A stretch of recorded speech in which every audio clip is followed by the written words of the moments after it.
They laughed in my face right there in the lawyer's office. Uncle Sterling, Aunt Daphne, my cousin Tatum, all of them laughing like I was the funniest joke they had ever heard. The sound of their laughter echoed off the mahogany walls of that Boston law firm, bouncing around the room until I felt like I was drowning in it. But they had no idea what was hidden behind the tarnished silver glass of that ugly antique mirror. A secret worth exactly $145 million. I should start from the beginning. My name is Corinne Ashford. I was 28 years old that November morning, a single mother working as a third-grade teacher at Jefferson Elementary in Philadelphia. My daughter Willa had just turned 6, and we lived in a cramped fourth-floor walk-up apartment where the radiator clanked all night and the hot water ran out by 7 every morning. I had not planned to bring Willa to the reading of Aunt Lenora's will, but the school district had scheduled a teacher workday, and my babysitter had called in sick, and I could not afford to miss the reading. So I dressed my daughter in her nicest Sunday dress, a blue cotton thing with white flowers that I had found at Goodwill for $3, and we took the early Greyhound bus from Philadelphia to Boston. The law offices of Hargrave and Associates occupied the entire 14th floor of a granite building in the financial district. The elevator doors opened onto a reception area that probably cost more to decorate than I would earn in 5 years of teaching. Crystal chandeliers hung from coffered ceilings. Persian rugs covered polished marble floors. Oil paintings of stern-looking men in colonial wigs stared down at us from gilded frames. Willa squeezed my hand tighter. "Mama," she whispered, her voice barely audible, "this place smells like old books and money." I almost laughed. She was right. It did. The receptionist led us down a long hallway to a conference room with floor-to-ceiling windows overlooking Boston Harbor.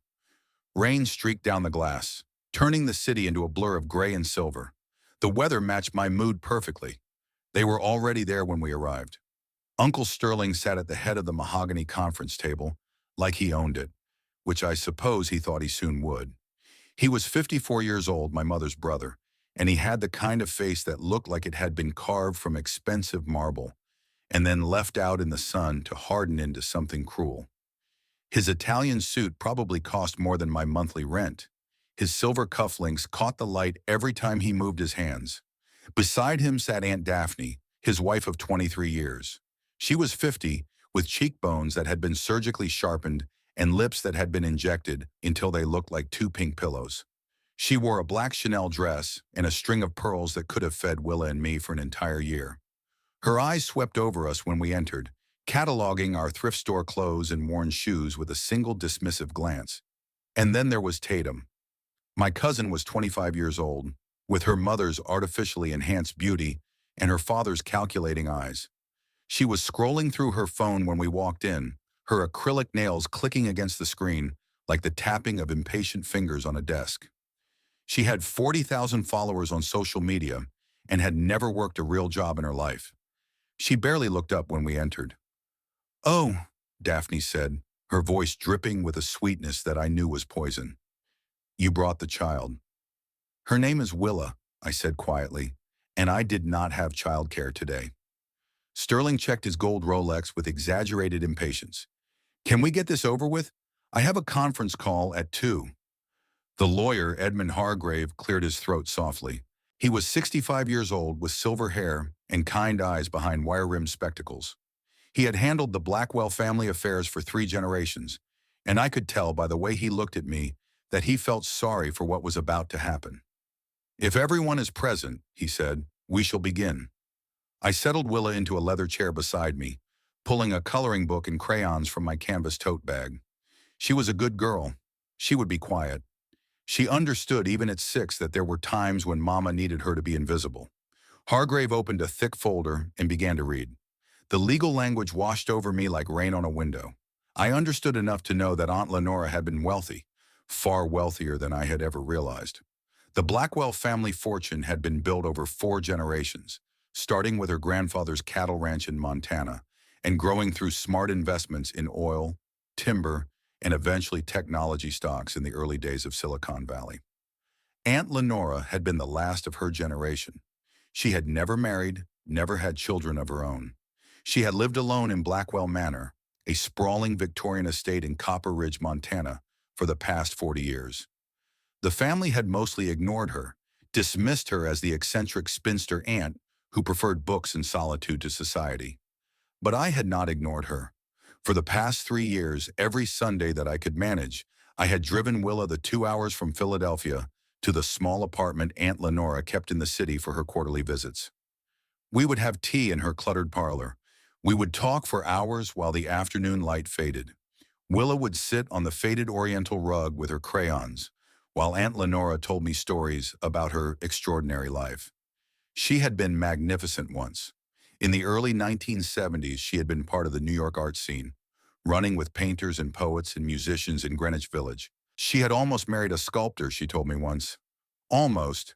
But in the end, she had chosen freedom over convention, solitude over society. The world expects women to be ornamental, she had said to me, her voice thin but fierce. They expect us to smile and nod and fade into the wallpaper. I refused. I have always refused. I had loved her for that. I had loved her for seeing me when the rest of the family looked right through me. And now she was gone. A stroke had taken her peacefully in her sleep 3 weeks ago. She was 79 years old. I wiped a tear from my cheek and tried to focus on what Hargrave was saying. To my nephew, Sterling Blackwell, the lawyer read, his voice measured and neutral. I leave the entirety of Blackwell Manor, including the main residence, the outbuildings, and the 200 acres of land upon which they sit. I also leave him the full burden of the property taxes, maintenance costs, and outstanding liens thereon. Sterling pumped his fist subtly under the table. I saw him exchange a triumphant look with Daphne, their eyes gleaming with barely contained greed. They had been circling Aunt Lenora for years, waiting for her to die so they could finally get their hands on that land. Prime Montana real estate, worth millions, they assumed. To my great-niece, Tatum Blackwell, Hargrave continued, I leave the sum of $50,000 and my collection of vintage Chanel garments in the hope that she might purchase some substance of character, though I fear inflation makes that a difficult ask. Tatum snorted, still not looking up from her phone. Rude, but I will take the cash. Daphne patted her daughter's hand reassuringly. Of course you will, darling. Hargrave paused. He took a slow sip of water from the crystal glass beside him. Then he looked directly at me, and I saw something flicker in his eyes. Pity? Sympathy? Or something else entirely? And finally, he said, his voice dropping slightly, to my great-niece, Corinne Ashford. The room went still. Even Tatum looked up from her phone. I leave the 19th century Florentine mirror, currently located in the East Wing solarium of Blackwell Manor. It is my express wish that she take it into her home immediately, for reflection is the only true measure of a person's worth. The silence lasted exactly 3 seconds. Then Sterling started to laugh. It began as a low chuckle, rumbling up from his chest like distant thunder, but it quickly escalated into full-blown, chest-heaving laughter that shook his entire frame. Daphne covered her mouth with her manicured hand, her shoulders shaking with barely suppressed mirth. And Tatum did not even try to hide it. She threw her head back and cackled like a hyena, the sound sharp and cruel. Then she pulled out her phone and pointed it directly at my face. Oh my God, this is too good, she said, still laughing as she hit record. Hey everyone, this is my cousin Corinne. She just inherited a haunted mirror from our dead aunt while we got the mansion. Hashtag blessed, hashtag sorry not sorry, hashtag thrift store chic. I watched in frozen horror as her thumb moved to post the video. My humiliation, broadcast to her 40,000 followers. My shame, immortalized forever on the internet. A mirror, Sterling wheezed, wiping tears of laughter from his eyes. She gave the school teacher a mirror. Good God, the old bat finally lost her marbles at the end. I told you, Caroline. I told you her mind was gone. Is it that ugly one with the gargoyles? Tatum laughed, finally putting her phone away. The one that weighs like 1,000 pounds? Oh, Corinne, congratulations. You are a homeowner now. Too bad it is just a piece of haunted glass. I felt the blood rush to my cheeks. My face burned with humiliation so intense it felt like a physical flame. I stared at my lap, my fingernails digging into my palm so hard I thought I might draw blood. It was not about the money. I had not come here expecting a windfall. I had not expected anything at all. I had simply wanted to say goodbye to the only person in my family who had ever truly seen me. But the gesture felt like a slap, a mirror, an ugly, heavy, broken-down piece of furniture, while Sterling walked away with what he believed was a multi-million-dollar estate. Had Aunt Lenora resented me at the end? Had all those Sunday afternoons meant nothing? "Oh, lighten up, Corinne," Sterling said, standing up and buttoning his suit jacket with practiced ease. He clapped me on the shoulder as he walked past, the touch both patronizing and dismissive. "If you need help hauling your inheritance out of my new house, let me know. I will have the groundskeeper strap it to the roof of that little Honda of yours." They swept out of the office in a cloud of expensive perfume and arrogant laughter, leaving me alone with the lawyer and my 6-year-old daughter. Willa looked up from her coloring book. Her brown eyes were wide and worried, too knowing for a child her age. "Mama," she whispered, "why were they being so mean to you?" I did not have an answer that would make sense to a 6-year-old. I barely had an answer that made sense to me. Hargrave waited until the door clicked shut behind the Blackwell family. Then he carefully folded the will and slid it back into its envelope. When he spoke again, his voice had dropped, becoming softer and more urgent. "Miss Ashford," he said, leaning forward slightly. "Lenora Blackwell was many things. Eccentric, difficult, stubborn as a mule in a thunderstorm. But she was never a fool. She specifically requested that you take possession of the mirror today. I have arranged for a private moving company to meet you at Blackwell Manor tomorrow morning. I strongly advise you to be there." I looked up at him, confusion cutting through my humiliation. "I do not understand." "Neither do I," he admitted. "But Lenora left me very specific instructions about you. She said you would know what to do when the time came. She said you were the only one who knew how to look." I left that office with more questions than answers. But as I stepped out into the cold Boston rain, holding my daughter's hand, I felt something shift deep inside my chest, a strange, heavy knot forming in my stomach. Aunt Lenora was not cruel. There had to be a reason for this. The moving truck arrived at my Philadelphia apartment at 3 in the afternoon the next day.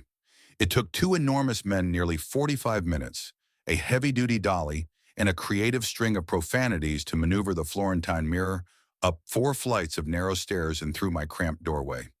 They had to remove the door frame entirely just to pivot the massive thing into my living room. When they finally set it down against the only free wall, the old floorboards groaned beneath its weight like a wounded animal. The mirror was enormous, nearly 7 feet tall and 4 feet wide.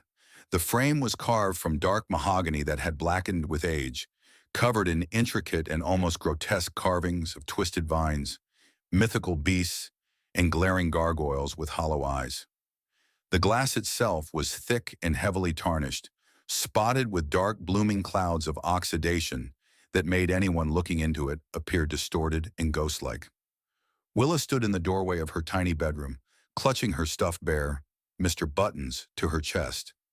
She had not said a word since the men arrived, her small body rigid with apprehension. "Mama," she finally whispered, "that mirror is really scary." I could not argue with her. The thing looked like it belonged in a horror movie, not a cramped Philadelphia apartment. It dominated my small living room completely, making everything around it seem shabby and insignificant. After I tipped the exhausted movers the last of my disposable cash for the week, I locked the deadbolt and leaned against the door. My apartment was crammed with cheap IKEA furniture, stacks of student essays waiting to be graded, and Willa's toys scattered across the worn carpet. The Florentine mirror stood against the wall like a dark sentinel, watching us with its carved gargoyle eyes. I walked over to it and stared at my own reflection in the oxidized glass. I looked tired, defeated. The mocking voices of my family echoed in my head like a song I could not stop hearing. She gave the school teacher a mirror. I felt a surge of frustration rise in my chest. If I had to look at this ugly thing every day, I was at least going to make it shine. I grabbed a rag and a bottle of glass cleaner from under the kitchen sink. Willa had already fallen asleep on the couch. It had been a long and exhausting day, and she had dozed off before dinner. I carried her gently to bed, tucked her in with Mr. Buttons beside her pillow, and then returned to the mirror with determination in my eyes. I sprayed the thick glass and began scrubbing furiously, wiping away decades of accumulated dust and grime. The tarnish did not come off. It was in the glass itself, the silver backing decaying from a century of age, but at least the surface became cleaner, less cloudy. As I worked my way down to the heavy wooden frame, my rag caught on something sharp. Ouch! I pulled my hand back with a hiss of pain. A tiny drop of blood welled up on my index finger, where something had sliced through the cloth and into my skin. I leaned in closer, squinting at the bottom edge of the ornate frame. Hidden beneath a thick layer of intricate carving, right under the curved claw of a wooden gargoyle, was a small metallic protrusion. It was not a nail that had backed out. It was a latch. My heart skipped a beat. I wiped the blood from my finger and knelt down on the scuffed hardwood floor, running my hands carefully along the bottom of the frame. The mahogany here did not feel solid like the rest. It felt hollow, empty. I stood up and ran my hands down the sides of the massive mirror, pressing and testing every inch.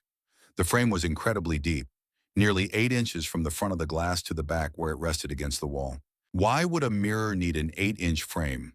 I grabbed my phone and turned on the flashlight, squeezing myself into the narrow gap between the wall and the side of the mirror. I shone the light down the back, illuminating what should have been a simple wooden backing, but it was not simple at all. Unlike most antique mirrors that had a thin wooden board or heavy paper tacked to the back to protect the silvering, this mirror was sealed with a solid, thick plate of reinforced steel that had been cleverly painted to resemble aged wood. And it was not nailed on. It was secured by dozens of strange, custom screws with a peculiar, star-shaped head. I backed away, my breathing growing shallow. This was not just a piece of furniture. This was a vault. Aunt Lenora had not lost her mind. She had hidden something so substantial, so heavy, that it required 2 massive men to carry it up 4 flights of stairs. The realization hit me like a physical blow to the chest. The laughter of my uncle and cousin suddenly did not sting anymore. It sounded foolish, pathetic. It sounded like the braying of people who had no idea what they had just given away. I looked at the clock on my wall. It was 9:30 at night. The hardware store was closed, but there was a 24-hour home improvement warehouse out by the highway, 20 minutes away. I checked on Willa, still sleeping soundly, Mr. Buttons tucked under her arm, and grabbed my coat. I needed tools. The man at the hardware store looked at me like I had lost my mind when I demanded their most comprehensive specialized screwdriver set.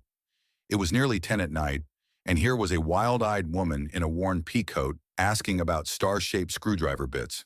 But he sold them to me anyway, along with 2 heavy-duty pry bars, a rubber mallet, and a pair of leather work gloves.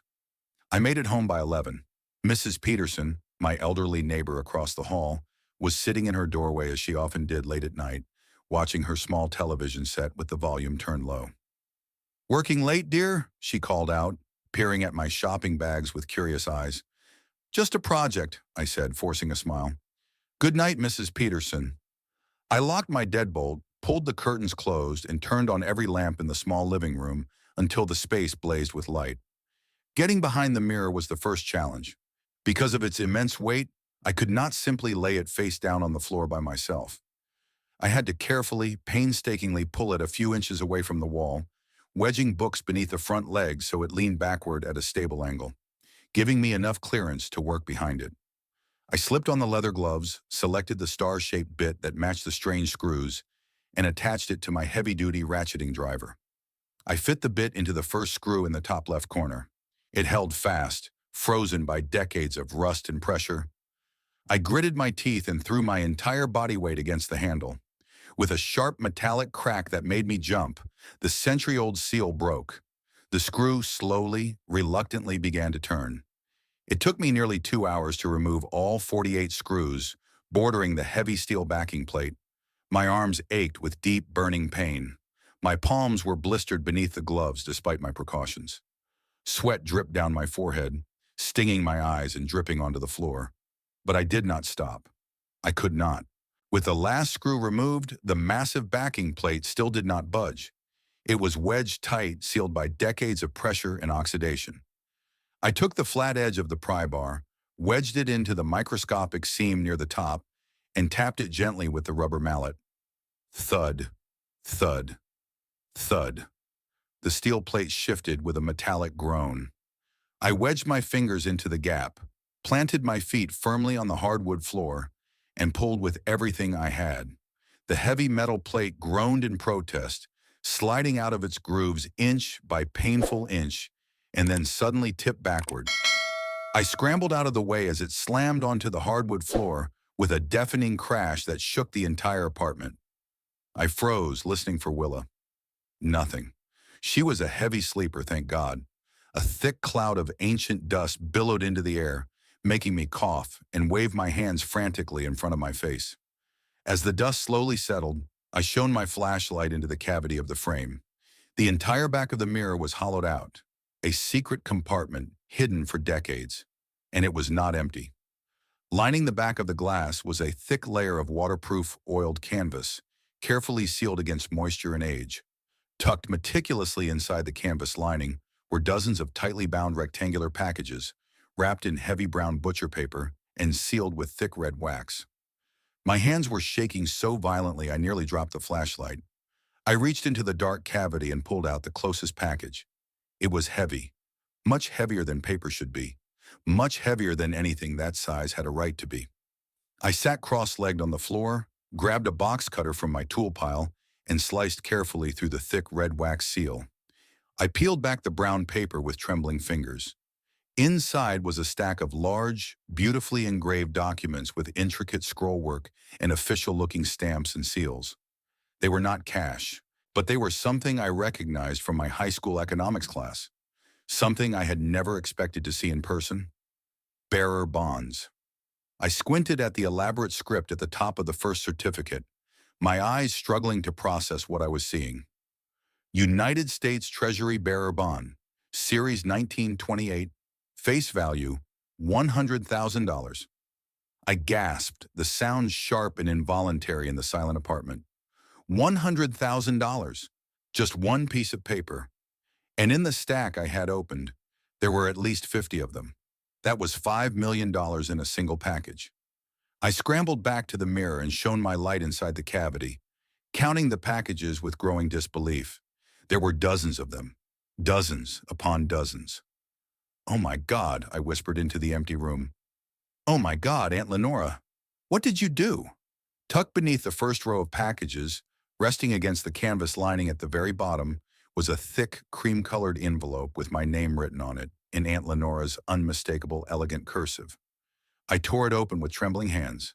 Inside was a letter, handwritten on her personal stationery, dated 2 weeks before she died. "My dearest Corinne, if you are reading this, it means you have ignored the laughter of fools and trusted my final gift to you. I always knew you would. You were always the only one who knew how to look beneath the surface. I suspect Sterling and Daphne were quite pleased with themselves today. Let them have the dirt and the rotting wood of Blackwell Manor. It is mortgaged to the hilt, my darling. A massive debt I accumulated purely to build what now sits before you. My family, the greedy vultures who share my blood, have waited for 32 years for me to die so they could feast on my wealth. What they do not know, and what they must never know, is that I liquidated the true Blackwell fortune decades ago. I converted our vast holdings, the overseas accounts, the oil royalties, the tech stocks from the early days of Silicon Valley, into untraceable physical assets, bearer bonds, uncut precious stones, sovereign instruments from a dozen countries. They belong to whoever holds them in their hands. No names, no records, no trail. Behind this glass, my sweet girl, is the sum total of $145 million. It is all yours, every single cent. But you must be incredibly careful. Sterling is not merely greedy, he is dangerous. I have learned through my own investigations that he borrowed heavily from some very unforgiving people. Men from Brighton Beach who do not accept excuses when debts come due. He used my estate as collateral, believing he would inherit millions when I died. When he discovers the manor is worthless, he will come looking for the money. He will realize it must be hidden somewhere. And if he finds out you have it, he will destroy you to take it back. Do not trust anyone, Corinne. Not the banks, not the lawyers except Hargrave, and certainly not the family. At the bottom of this frame, you will find a small black lockbox. Inside is a key to a private vault in Paris, and the contact information for a man named Nathaniel Cross in New York City. He helped me arrange all of this 32 years ago. He is the only one who knows the rules of this game. Go to him first thing in the morning. Tell him I sent you. He will know exactly what to do. You were the only light in my twilight years, Corinne. You and little Willa, with her crayons and her endless questions and her sweet, pure heart. She reminds me of myself at that age. Curious, fearless, full of wonder at the world. Use this to build an empire. Use it to give that precious child everything I never could, and make them regret every moment they ever spent looking down on you. Reflection is the only true measure of a person's worth. I looked into that mirror every day, and I saw someone who refused to be diminished. I hope you see the same when you look at yourself. With all my love, always and forever, Aunt Lenora. I lowered the letter, my hands still shaking. The room was spinning around me. $145 million. I was sitting on the floor of my drafty fourth-floor apartment, surrounded by cheap furniture and ungraded essays, and my daughter's scattered toys, completely alone with a fortune that most people could not even imagine, and my family had literally laughed at me for inheriting it. I reached back into the frame and felt around the bottom edge until my fingers closed around a small cold metal box. I pulled it out carefully, a matte black steel lockbox, no larger than a thick paperback book, secured by a heavy brass combination dial. Aunt Lenora had not left the combination in her letter, but I knew her. I knew her stories. I knew the dates that mattered to her more than any others. October 14th, 1972. The night she had walked out of a gallery opening in New York City and decided to live life entirely on her own terms. She had told me that story 100 times, her eyes always lighting up with the memory. I spun the dial with trembling fingers. 10, 14, 72. The brass lock clicked. The lid popped open. Inside were 3 items. A heavy, intricately cast iron key with an old-fashioned bow. A prepaid black cell phone, still sealed in its original packaging, and a cream-colored business card with embossed gold lettering. I picked up the card. Nathaniel Cross, Cross and Associates, Private Wealth Management. Park Avenue, New York. I flipped the card over. In Aunt Lenora's handwriting, a single sentence was scrawled in black ink.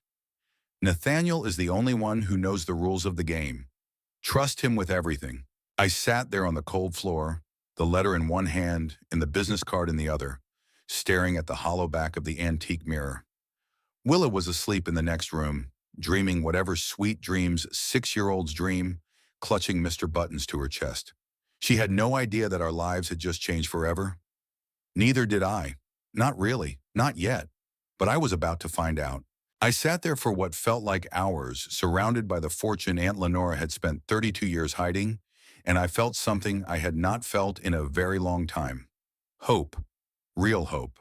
Not the kind you manufactured to get through another difficult day, another unpaid bill, another rejection letter, but the kind that fills your chest like a sunrise, warm and terrifying and absolutely unstoppable.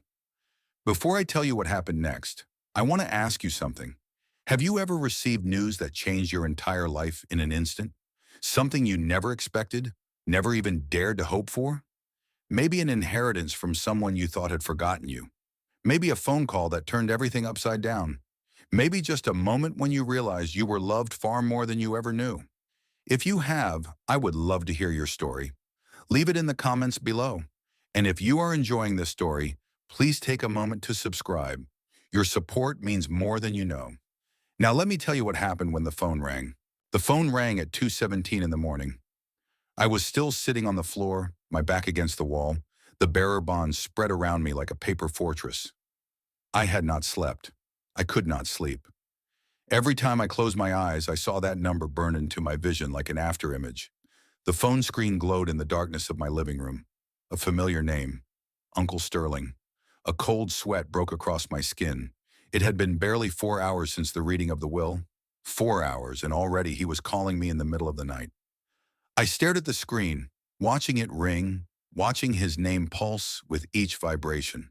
The confident arrogance from the lawyer's office was still fresh in my mind. The way he had laughed, The way he had patted my shoulder like I was a dog that had failed to perform a trick. But he was calling me at 2 in the morning. That was not arrogance. That was desperation. I took a deep breath and answered. Hello? Corinne. His voice was completely different. The booming, mocking tone was gone entirely. In its place was something tight, strained, almost pleading. I am sorry to call so late. I was thinking about Aunt Lenora's will, and I realized I may have been too hasty earlier today. Too hasty? That mirror. He paused, and I could hear ice clinking against glass. He was drinking. It is a family heirloom, you know. Lenora brought it back from Florence in 1968. It has been in the Blackwell family for decades. I feel guilty, frankly, that you were left with such a burden. That thing must weigh 500 pounds. It does not belong in a small apartment. I glanced at the mirror, at the hollow frame with its millions in bearer bonds still exposed to the empty room. It is heavy, I said carefully, keeping my voice neutral. Exactly. And I imagine you are already regretting having to haul it up 4 flights of stairs. Listen, I have been talking with Daphne, and we both feel terrible about how things went today. The laughing, the comments, it was inappropriate. We would like to make it up to you. We would like to buy the mirror from you. $15,000, cash. I will send my driver tonight to pick it up. $15,000. This morning he had laughed in my face for inheriting a worthless piece of junk. Now he was offering $15,000 to get it back, in the middle of the night. He knew something. He did not know exactly what was in the mirror, but he knew Aunt Lenora had hidden something valuable, and he was hunting for it. That is very generous, Uncle Sterling, I said, keeping my voice calm even as my hands trembled against the phone. But I think I will keep it. Like you said, it is a family heirloom. It reminds me of her. Corinne, listen to me carefully. Actually, I am at a teachers' conference in Pittsburgh until Monday. I could not let your driver in anyway. The apartment will be empty. There was a pause. I could hear his breathing, heavy and uneven. Corinne, I really must insist. And you know what? I was actually thinking about giving the mirror away. It is so big and ugly. Maybe Goodwill would take it. Or I could just put it out on the curb for trash pickup. No! The word exploded through the phone like a gunshot. I actually flinched, pulling the phone away from my ear.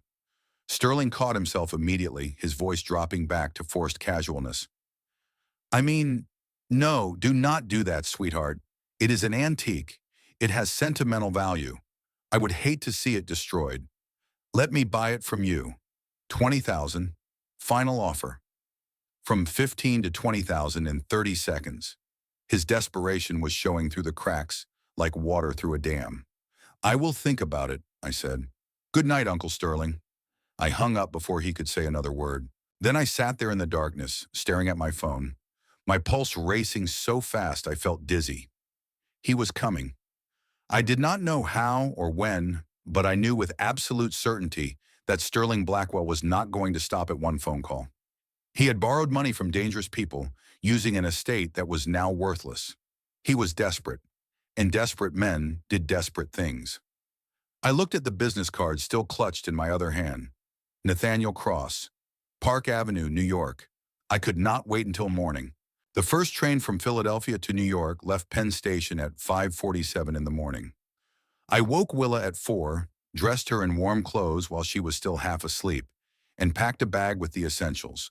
Mr. Buttons, some snacks, her coloring books, and exactly $20 million in bearer bonds hidden beneath a layer of gym clothes and art supplies. The remaining fortune stayed in the mirror. I did not have time to move at all, and I could not risk carrying that much on a public train. Instead, I carefully fitted the heavy steel backing plate back into position and drilled 10 of the star-shaped screws into the corners and sides, just enough to hold it securely in place and make it look completely undisturbed. We made it to New York by 8 in the morning. The offices of Cross and Associates were on Park Avenue, in a building so elegant that I felt underdressed just standing on the sidewalk outside, holding my daughter's hand and carrying a gym bag worth more than the building itself. The receptionist looked at me like I was lost. I am here to see Nathaniel Cross, I said, keeping my voice steady despite the exhaustion and fear churning in my stomach. Tell him Lenora Blackwell sent me. Her expression changed instantly. The polite dismissal vanished, replaced by something that looked almost like respect. She picked up her phone, murmured something into the receiver, and then stood up. "Mr. Cross will see you immediately," she said. "Please follow me." His office was on the top floor, with floor-to-ceiling windows that overlooked the green expanse of Central Park. The furniture was understated but clearly expensive, the kind of quiet money that did not need to announce itself with flash or ostentation. Nathaniel Cross himself was in his late 50s, with silver hair swept back from a tanned, intelligent face and sharp blue eyes that seemed to see everything at once.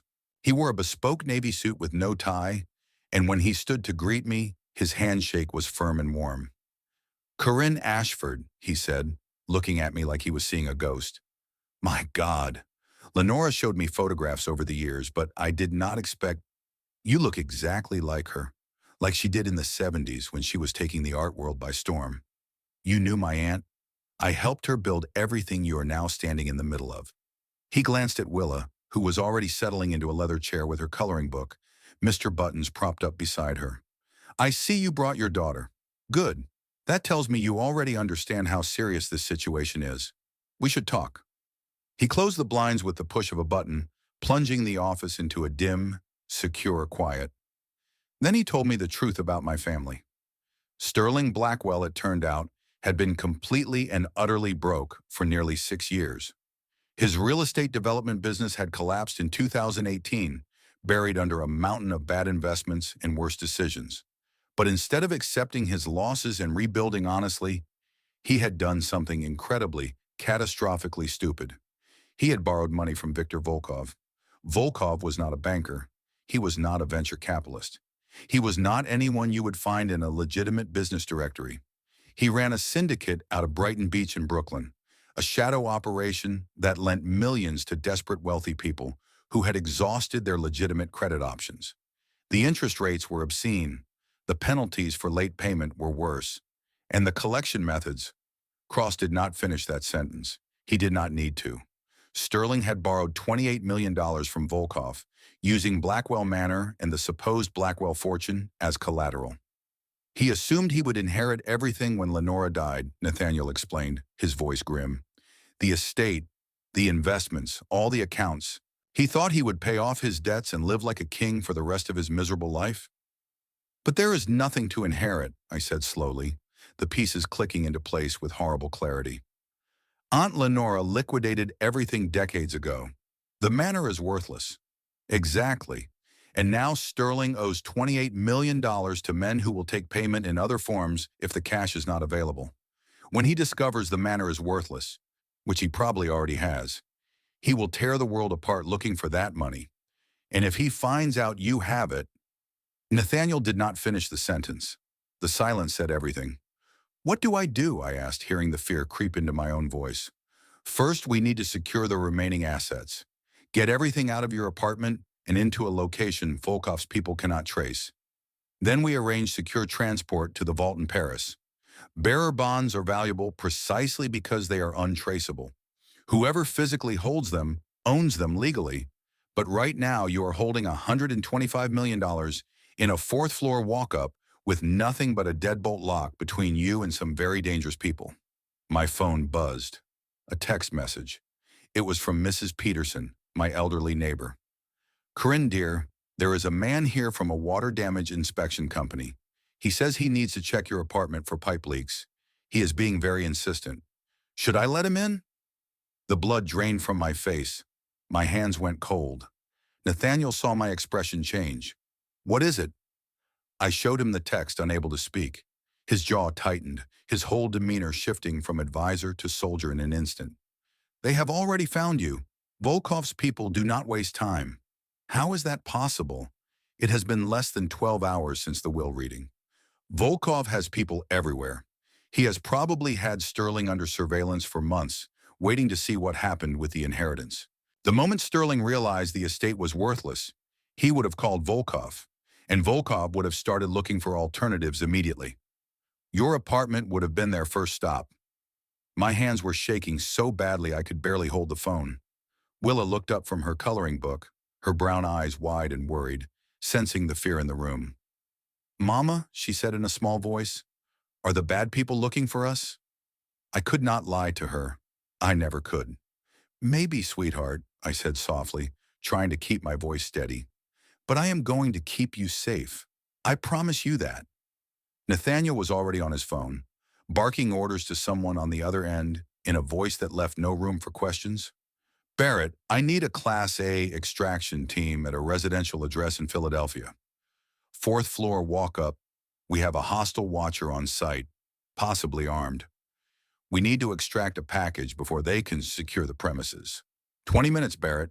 20 minutes or we lose everything." He hung up and turned back to me, his blue eyes intense. "Text your neighbor back. Tell her to keep the man waiting. Tell her you have a smart security system and you are remotely unlocking the door in exactly 15 minutes. We need to buy Barrett and his team time to get into position." My fingers trembled so violently I could barely type, but I managed. "Mrs. Peterson, please ask him to wait. My smart lock system is updating remotely.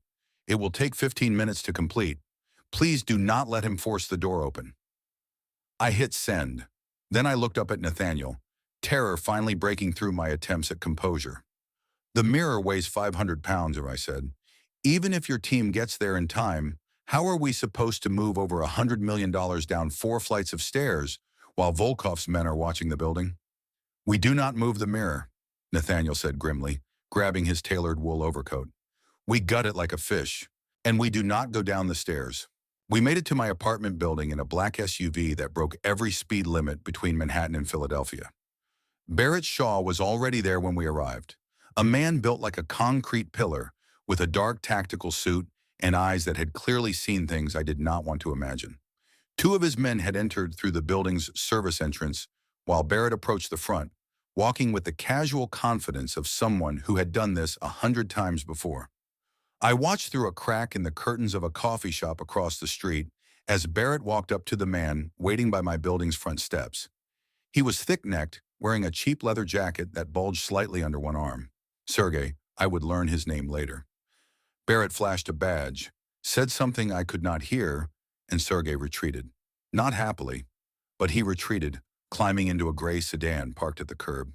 "He will not stay gone for long," Barrett said when he met us in the alley behind my building. "We have maybe 20 minutes before he calls his boss, and they send a full crew to take the building by force." 20 minutes to empty over $100 million from a 500-pound antique mirror and escape across the rooftops of Philadelphia. We moved. The next 15 minutes were the longest of my entire life. Barrett's men worked with terrifying efficiency, unscrewing the backing plate I had hastily replaced just hours earlier, pulling package after package of bearer bonds from the hollow frame, and stuffing them into 3 massive tactical duffel bags. I knelt beside Willa, who was sitting on the couch with Mr. Buttons clutched to her chest. Her eyes were wide but dry, watching everything with the kind of quiet intensity that broke my heart. No 6-year-old should ever have to see something like this. "Remember our game?" I whispered to her, keeping my voice calm. "The one where we pretend to be invisible?" She nodded, her small face serious. "We are going to play that game now. You are going to hold on to me, and we are going to be very, very quiet, and then we are going to go somewhere safe, okay?" "Okay, Mama. Good girl. I love you so much." "I love you too, Mama." Barrett's voice cut through the room like a blade. "We have to move, now." The backing plate was off, the cavity completely empty. The Blackwell fortune was now distributed among 3 black duffel bags carried by 3 very large men. But the mirror was still there, and I knew exactly what would happen when Sterling's people broke in and found it empty. They would never stop hunting us. They would track us to the ends of the earth. "Wait," I said. Everyone stopped moving and looked at me. I grabbed a stack of old newspapers from beside my recycling bin. Fashion magazines, pizza delivery coupons, and a pile of graded student essays I had been meaning to return to my class. 23 third graders' careful analyses of To Kill a Mockingbird, complete with my red ink corrections in the margins. "Help me," I said to the nearest man. "We are going to give them something to find." It took 5 frantic minutes to create 30 fake packages. We wrapped the worthless paper in the brown butcher paper from the original bond packages, sealed them with the broken red wax we peeled from the discarded wrappings, and stuffed them back into the mirror's empty frame. Then I grabbed a piece of white cardstock from my desk and a black permanent marker. I wrote a single sentence in my neatest teacher's handwriting and placed it right at the very front of the fake packages, where it would be the first thing anyone saw when they opened the compartment. I stepped back and looked at my work. Seal it up. Barrett's men drilled the backing plate back into place, leaving the mirror exactly as it had appeared when the movers first brought it. It was still massive, still heavy, still dominating the room with its carved gargoyles and tarnished glass. But now it was nothing more than an elaborate trap. "Time to go, Miss Ashford," Barrett said. "Fire escape. Up, not down. Move!" I lifted Willa onto my back and climbed out the window into the freezing November rain. The metal fire escape was slick with water and ice, and the wind whipped my hair into my face, stinging my eyes. Behind me, 3 men carried duffel bags stuffed with more money than I had ever dreamed of. We climbed up instead of down, onto the flat roof of my building, then across a narrow 3-foot gap to the adjacent building. My arms burned with exertion, my lungs screamed for air, but I did not stop. I could not stop. Willa held on tight, her small arms wrapped around my neck, her face buried against my shoulder, her legs locked around my waist. We were almost to the second rooftop when I heard it, a soft thump behind me. I turned, nearly losing my balance on the wet gravel. The stuffed bear, Mr. Buttons, the little brown bear that Aunt Lenora had given Willa on her last birthday, the one she had slept with every single night for the past year, had slipped from her grip and landed on the wet gravel of the roof we had just crossed. "Mr. Buttons!" Willa gasped, her voice breaking with sudden panic. I looked at the bear, lying alone on the dark rooftop. Then I looked at the gap between the buildings we had just crossed. Then I looked down at the alley below, where Sergei's men were just rounding the corner, their flashlights sweeping upward toward the rooftops. It would take 10 seconds to go back for the bear. 10 seconds during which we would be completely exposed, completely visible to anyone looking up. "Leave it," Barrett hissed. "We do not have time." But I looked at my daughter's face. The fear, the desperate hope, the way her small body was trembling against my back. Mr. Buttons was not just a stuffed animal. He was the last gift from someone who had loved her, the last physical connection to Aunt Lenora. I thought about what Aunt Lenora had written in her letter, about the things that matter more than money. "Hold on tight," I said, and I went back. The 10 seconds felt like 10 years. I sprinted across the wet gravel, snatched the bear with one hand, turned, and ran. A shout went up from the alley below. They had seen me, a silhouette against the city lights. But I was already leaping across the gap, landing hard on the other rooftop, scrambling toward the access door where Barrett was holding it open with barely contained fury. A crack echoed through the night, a gunshot hitting the brick wall 3 feet behind me, but I was already through the door. Willa still clinging to my back, Mr. Buttons clutched safely in my hand. "Move, move, move!" Barrett shouted. We ran down 4 flights of stairs and burst out onto a side street where a black SUV was waiting with the engine running. We piled in, me, Willa, Barrett, the duffel bags containing everything, and the driver floored it before the doors were even fully closed. The SUV screamed through the rain-soaked streets of Philadelphia, heading toward a private airfield where a plane was waiting to take us somewhere safe. Willa clutched Mr. Buttons to her chest, her breathing slowly returning to normal. "Thank you, Mama," she whispered. I held her tight, pressing my lips to the top of her head. Behind us in my abandoned apartment, the trap was set, and Sterling Blackwell was about to walk right into it. Every nerve in my body was screaming as the SUV raced through the rain toward the airfield. Willa was curled against me in the back seat, clutching Mr. Buttons, her eyes growing heavy with exhaustion despite everything that had just happened. The wet stuffed bear was leaving a damp spot on her jacket, but she did not seem to notice or care. She did not understand what had just happened. She only knew that Mama had kept her promise. She only knew that we were safe, at least for now. But I knew the truth. I knew that somewhere in Montana, a storm was brewing that had nothing to do with the weather. I knew that Sterling Blackwell was about to discover that the fortune he had been counting on for years did not exist. And I knew that when he opened that mirror, everything would change. Before I tell you what happened next, I want to ask you something. Have you ever had to risk everything to protect someone you loved? Have you ever faced a moment where you knew without any doubt that you would do whatever it took, sacrifice anything, face any danger to keep your family safe? If you are still with me, please take a moment to subscribe to this channel. Hit that button right now and leave me a comment.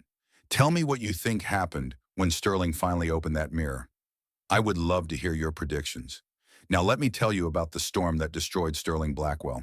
The nor'easter hit Montana like the wrath of an angry god.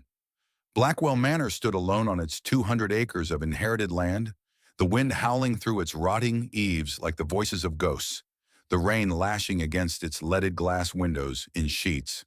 The power had flickered twice already, and the ancient furnace was struggling to keep the vast rooms above freezing. But inside the grand foyer, the atmosphere was infinitely darker than any storm. Sterling Blackwell paced frantically across the imported Italian marble floor, his handmade leather shoes clicking with each frantic step. His custom suit was rumpled, his silver hair disheveled, his face pale and sweating despite the cold.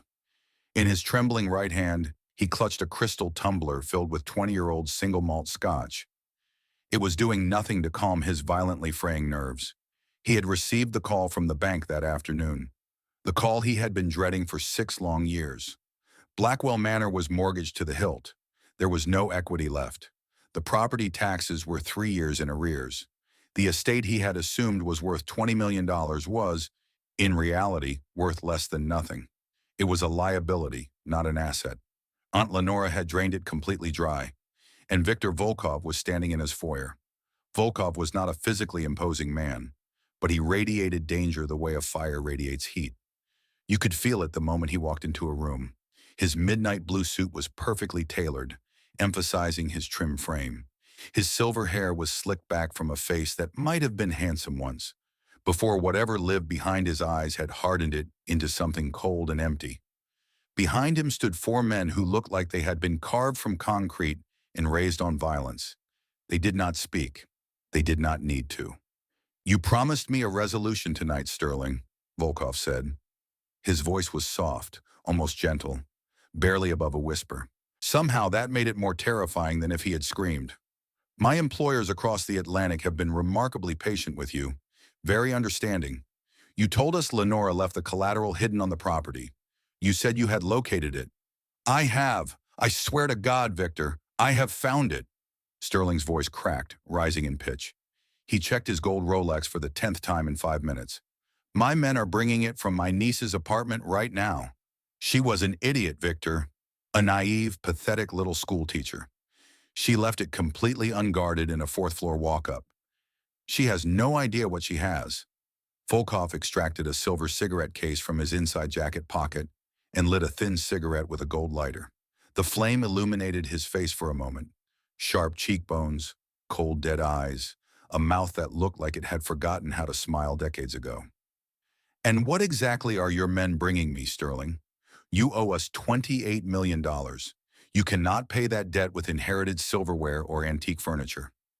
"I told you Lenora was paranoid, eccentric, crazy, frankly. She liquidated the family fortune decades ago and converted everything into bearer bonds. Untraceable. They belong to whoever holds them in their hands. No records, no trail. She hid them inside an antique mirror, a massive Florentine thing she bought in Italy in the 60s. She gave it to my niece as some kind of sick joke, probably laughing at all of us from her grave. But I figured it out. The mirror weighs 500 pounds, Victor. It is a vault. There are hundreds of millions of dollars hidden in that frame, enough to pay you back 10 times over." Volkov blew a thin stream of gray smoke into the stagnant air of the manor. He raised one perfectly groomed eyebrow, entirely unimpressed. "A piece of furniture," he said flatly. "You are betting your life and the lives of your wife and daughter on a piece of furniture." Sterling opened his mouth to launch into another desperate defense, but before he could speak, the heavy iron-studded oak front doors of the manor groaned open. Sergei stepped inside, his cheap leather jacket soaked through with freezing rain. Water dripped from his scarred face onto the expensive marble floor. Behind him, 4 massive men strained and cursed in Russian as they maneuvered the Florentine mirror up the stone steps and into the foyer. The gargoyles on its frame seemed to leer at Sterling as they brought it inside, their carved wooden eyes mocking him even before he knew what was waiting within. They dropped it onto the marble floor with a deafening crash that echoed through the cavernous space. Sterling rushed forward, his eyes wild with desperate hope. "You see," he cried, gesturing frantically at the massive frame. "Look at it. Look at the depth of that frame. It is a vault, Victor. Everything is inside. Hundreds of millions of dollars. Enough to pay you and have plenty left over." He did not wait for a response. He did not wait for permission. He snatched a heavy iron crowbar from one of Sergei's men and threw himself at the back of the mirror, jamming the bar into the seam between the steel backing plate and the mahogany frame. He did not look for screws. He did not try to be careful or methodical. He was beyond reason, beyond patience, beyond everything except raw animal desperation. The antique wood splintered with a sickening crack. The century-old seal groaned in metallic protest. Sterling heaved and grunted, his face turning a dangerous mottled purple with exertion, his manicured hands bleeding from splinters he did not seem to feel. Finally, with a sound like a dying animal, the heavy backing plate tore free and crashed onto the marble floor. A cloud of ancient dust billowed through the foyer. Sterling stood there, chest heaving, blood dripping from his torn palms, staring into the dark cavity of the frame. His face went slack. The blood drained from his cheeks until he was the color of old paper. Inside the mirror were dozens of packages wrapped in brown paper and sealed with red wax, exactly as he had expected, exactly as the intelligence his people had gathered had suggested. But something was wrong. Sterling grabbed the first package and tore it open with bleeding fingers. Old newspapers fell out. New York Times crossword puzzles from 3 years ago. A dog-eared Victoria's Secret catalog. A stack of pizza delivery coupons. "No," Sterling whispered. His voice was barely audible, the sound of a man whose entire world was collapsing. He grabbed another package, ripped it apart with growing frenzy. More newspapers. A J.C. Penney sales flyer. A grocery store circular advertising 2-for-1 ground beef. "No, no, no, no, no!" He dropped to his knees on the cold marble floor and tore through package after package, his manicured fingernails cracking, his palms bleeding freely from the splintered wood he was digging through. Paper flew everywhere. Worthless, useless, mocking paper that scattered across the foyer like confetti at a funeral. In the corner, Daphne pressed herself against the wall, her surgically enhanced face frozen in a mask of pure terror. Tatum had stopped crying. She was simply staring, her phone forgotten in her trembling hand, finally understanding that her 40,000 followers could not save her from what was happening. And then Sterling found it. At the very back of the cavity, resting against the empty canvas lining, was a single piece of white cardstock. Sterling pulled it out with shaking, bloody hands. The handwriting was neat and precise, a school teacher's careful penmanship. "Dear Uncle Sterling, reflection is the only true measure of a person's worth. Yours is exactly 0. Corinne Sterling stared at the note. The crystal tumbler of scotch slipped from his nerveless fingers and shattered on the marble floor, the amber liquid pooling around his knees like something bleeding out. He had been played, not just outsmarted, completely, utterly, devastatingly destroyed by the mousy little niece he had mocked and dismissed his entire life.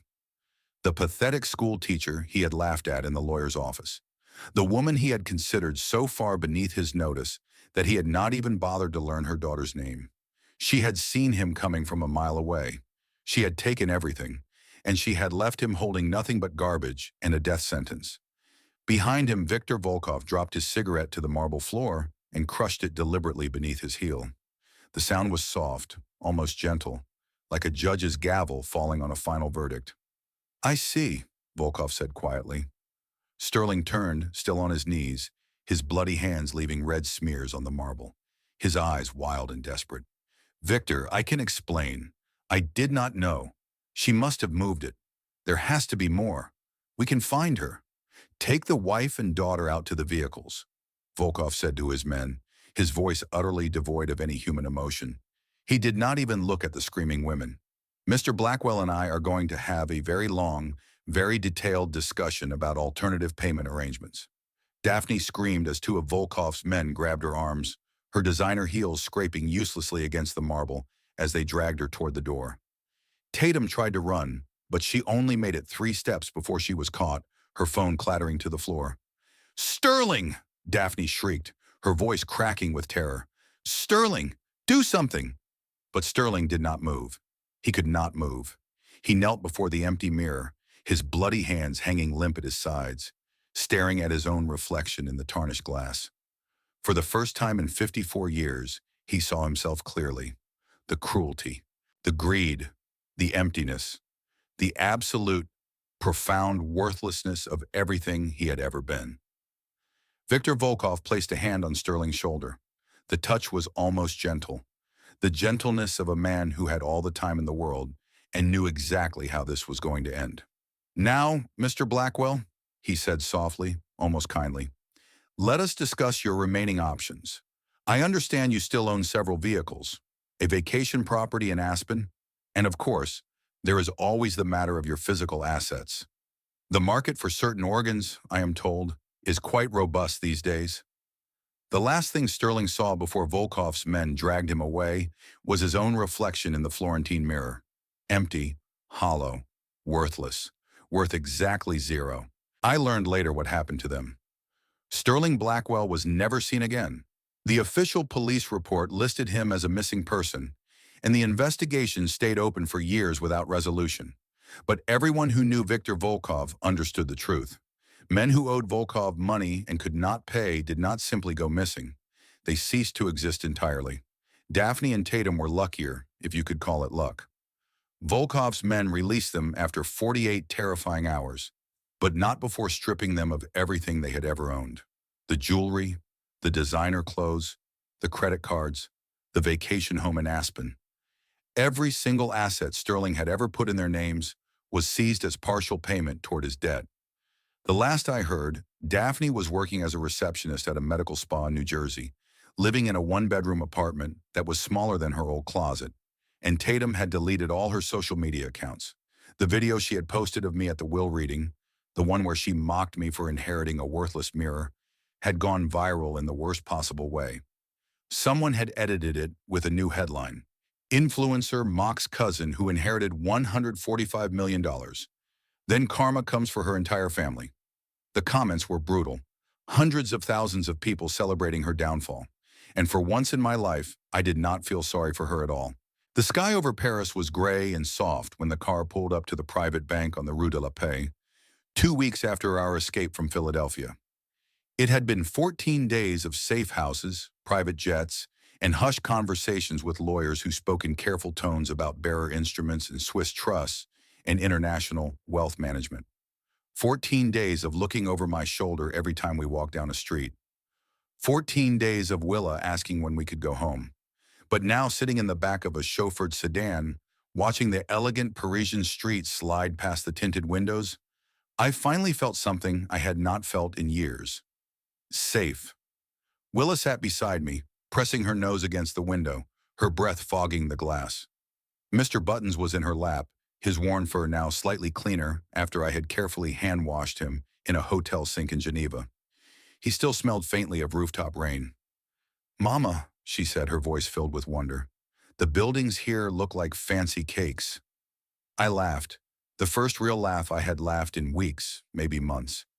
"They do, sweetheart. They really do. Can we live in a cake building?" "We can live anywhere you want, baby. Anywhere in the whole world." She thought about this for a moment, her small face serious with concentration. "I want to live somewhere with horses and mountains, like in the pictures Aunt Lenora showed me." My heart squeezed painfully. Even now, even after everything, Willa remembered. "Then that is exactly where we will go," I said. The bank was old and discreet, the kind of place where fortunes had been measured in centuries rather than years.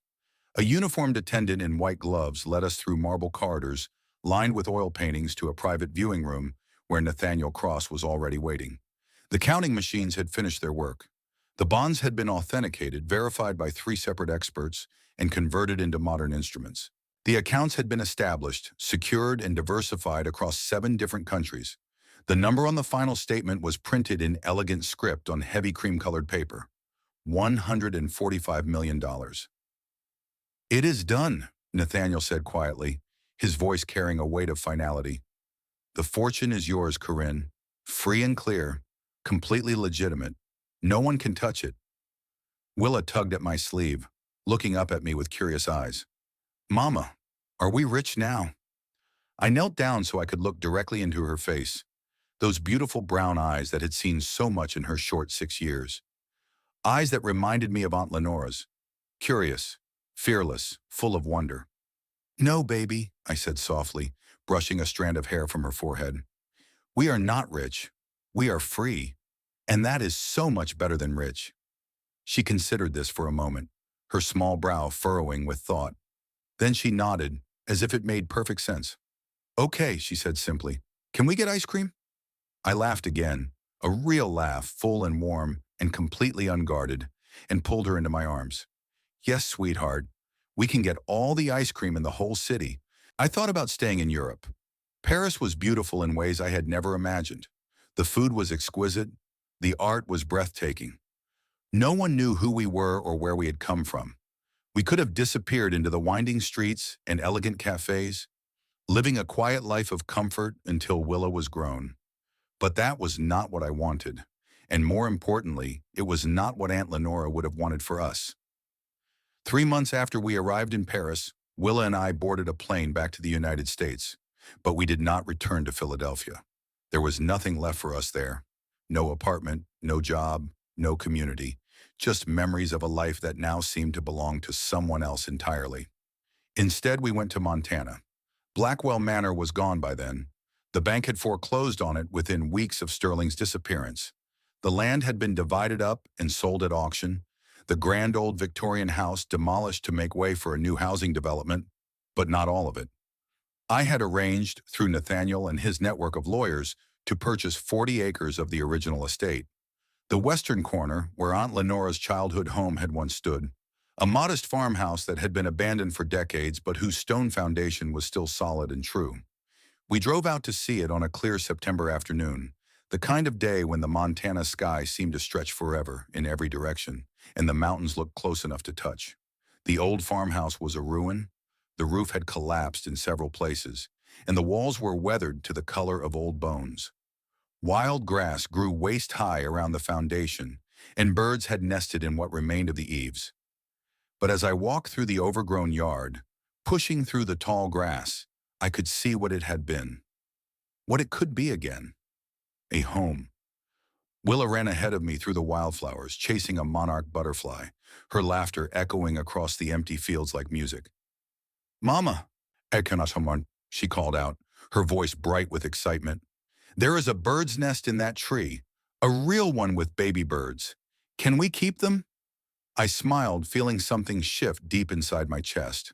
Something that had been tight and cold and frightened for as long as I could remember was finally slowly beginning to thaw. We can keep everything here, sweetheart, I said. This is our land now. This is our home. Over the next several months, we rebuilt. Not just the house, though that took considerable time and effort and the skills of many patient craftsmen, but our entire lives. We hired local contractors from the nearby town of Copper Ridge to restore the old farmhouse to its original, modest beauty. We bought supplies from the feed store on Main Street. We ate dinner at the local diner with its red vinyl booths and coffee that tasted like it had been brewing since 1952. And slowly, gradually, the community began to open its arms to us. They remembered Aunt Lenora. Everyone in Copper Ridge remembered Lenora Blackwell. She had been fierce and strange and utterly unforgettable, the kind of woman who walked into a room and changed the atmosphere just by existing. She used to come into my store every Saturday morning without fail, said old Mrs. Hendricks, who had run the general store for 40 years. Bought the same things every week, Earl Grey tea, local honey, and wildflower seeds for her garden. She told me once that you and your little girl were the only good things left in that family. She was so proud of you, even though she never said it out loud. I cried when she told me that. I cried a lot during those first few months in Montana, but they were good tears, healing tears, the tears of someone who was finally allowing herself to feel everything she had been holding back for years, On the 6-month anniversary of our arrival in Montana, I made a phone call to Nathaniel Cross in New York. I want to start a foundation, I told him, in Lenora's name, something that helps children, specifically art programs in underfunded public schools. The kind of programs that gave her purpose when she was young, the kind that might give other children the chance to see the world differently. There was a pause on the line. Then Nathaniel laughed, a warm, genuine sound. She would have loved that, he said. She told me once that art saved her life when she was growing up. Before the money, before the society, before everything else, she was just a lonely girl who loved to paint. It gave her a way to see herself when nobody else could see her. We called it the Lenora Blackwell Foundation. Within a year, it was funding art programs in over 200 public schools across the country. Willa helped me design the logo, a simple watercolor brushstroke in the shape of a heart. Because Aunt Lenora loved with her whole heart, Willa explained seriously, looking at her design with pride. Even when people did not deserve it, even when they could not see it. I framed that explanation and hung it in my office. It was almost a year after we moved to Montana when I found the last gift. I was going through the lockbox, the small black steel box that had held the key and the phone and Nathaniel's business card, when I noticed something I had missed before. A false bottom so cleverly concealed that it had taken me 12 months to realize it was there. I pried it open with trembling fingers. Inside was a small watercolor painting, no larger than a postcard. It showed a little girl with dark curly hair, sitting in a field of wildflowers, her face turned up toward an endless blue Montana sky. The style was loose and confident, the brushwork of someone who had been painting for 50 years and had long since stopped caring what anyone thought. In the corner, in tiny, careful letters, was Aunt Lenora's distinctive signature. And a date. 1 week before she died. She had known. Somehow, she had known that she was running out of time. And she had spent her last days preparing all of this. The bonds, the letter, the trap, the vault in Paris, everything for us. But more than that, she had spent her final hours painting a picture of Willa, the little girl she had loved, the child who had brought light into her twilight years. I sat on the floor of my new Montana home, surrounded by the life we had built, and I cried. Not because I was sad, not because I was grieving, but because I finally, fully understood. Lenora Blackwell had never forgotten me. She had never stopped loving me, even when she could not be with me. She had simply been waiting, patiently, secretly, for 32 years, for exactly the right moment to give me everything she had. The sun was setting over the Montana mountains, painting the sky in shades of orange and pink and gold that I had never seen anywhere else on earth. Will and I sat on the porch of our finished farmhouse, wrapped together in a thick wool blanket, watching the light slowly fade.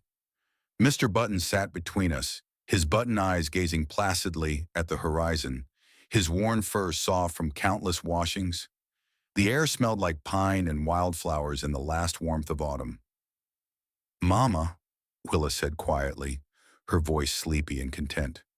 "Yes, sweetheart. Do you think Aunt Lenora can see us right now? From heaven?" I pulled her closer, breathing in the scent of her shampoo and the wildflowers she had been picking all afternoon. "I think she can," I said. "I think she has been watching us this whole time. I think she has always been watching." Willa was quiet for a moment, considering this with the seriousness that only children possess. "Do you think she knows we are happy?" I looked out at the land that stretched before us. Our land, bought with the fortune that a fierce, eccentric, loving old woman had spent 32 years protecting. I thought about the foundation that bore her name, and the children who would learn to paint and draw and dream because of her generosity. I thought about the family who had tried to destroy us, and who were now scattered and broken, paying the price for their cruelty. And I thought about the mirror, the ugly, heavy, impossible mirror that everyone had laughed at, the mirror that had turned out to be the most valuable inheritance anyone had ever received. Not because of the money hidden inside it, but because of the love it represented. "Yes," I said finally, my voice thick with emotion. "I think she knows. I think she has always known." Willa snuggled deeper into the blanket, pressing her small body against mine. "Good," she said simply, "because I want her to know that we love her back, even though she is not here anymore." I want her to know that we never forgot her. I kissed the top of her head, tears streaming silently down my cheeks. She knows, baby. She always knew. We sat there in comfortable silence as the last light faded from the sky and the first stars began to appear, one by one. The Montana sky was enormous, bigger than anything I had ever seen in Philadelphia, bigger than anything I could have imagined in all my years of struggling. For the first time in 28 years, I had a home. Not because of the money, not because of the land or the house or the foundation, but because I had finally found the place where I belonged, the place where someone had loved me all along, even when I did not know it. Reflection, Aunt Lenore had written, is the only true measure of a person's worth. I looked at my daughter, peaceful and content in my arms. I looked at the home we had built together. I looked at the life stretching out before us, full of possibility and hope and promise. And for the first time in my entire life, I liked what I saw. Thank you for being with me through this entire journey. If this story touched your heart, please subscribe to this channel. We share stories about hope, about second chances, about finding family in unexpected places, about discovering that we are loved more than we ever knew. I want to ask you one last question before you go. Have you ever discovered that someone loved you more than you realized? Have you ever found home in a place you never expected? Have you ever looked in the mirror and finally seen someone worth loving?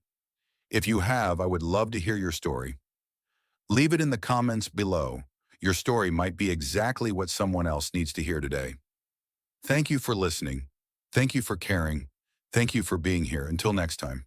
The end.